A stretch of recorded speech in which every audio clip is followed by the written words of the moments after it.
जाई। तू कैलू बेवफाई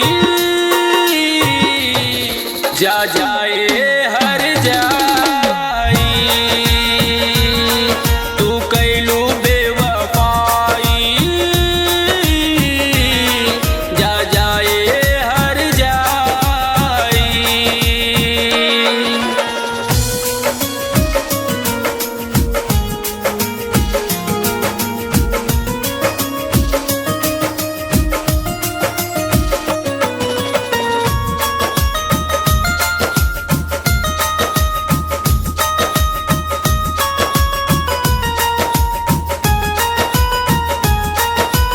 दिलवे में रह के दिल के टुकड़ा टुकड़ा कैलू।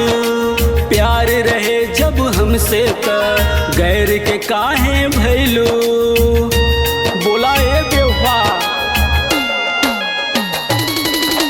दिलवे में रह के दिल के टुकड़ा टुकड़ा कैलू। प्यार रहे जब हमसे त गैर के काहे भैलू। ई बात समझना पवनी हो, बेवफा से धोखा खैनी हो। का कसूर भइल बा हमरा से आके जै तू बताई। तू कैलू बेवफाई जा जाए हर जाई।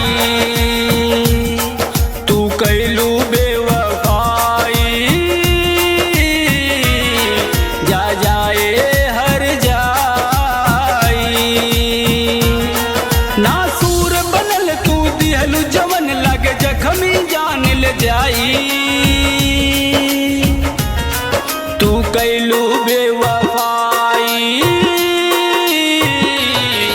जा जाए हर जाई। तू कैलू बेवफाई जा जाए हर जाई।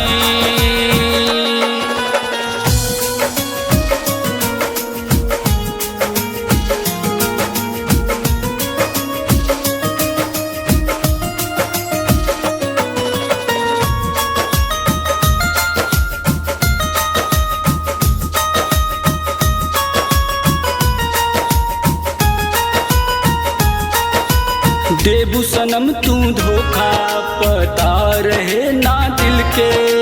दिल में बसौले रही हम अपने कातिल के।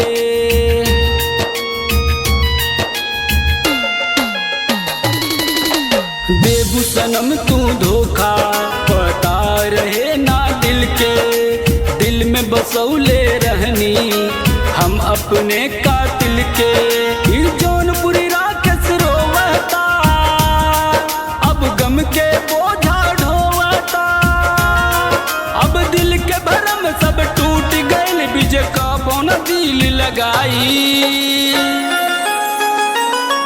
तू कैलू बेवफाई जा जाए हर जाई। तू कैलू बेवफाई जा जाए हर जाई। नासूर बनल तू दिहलू जवन लगे जखमी जान ले जाई। तू कैलू बेवफाई जा जाए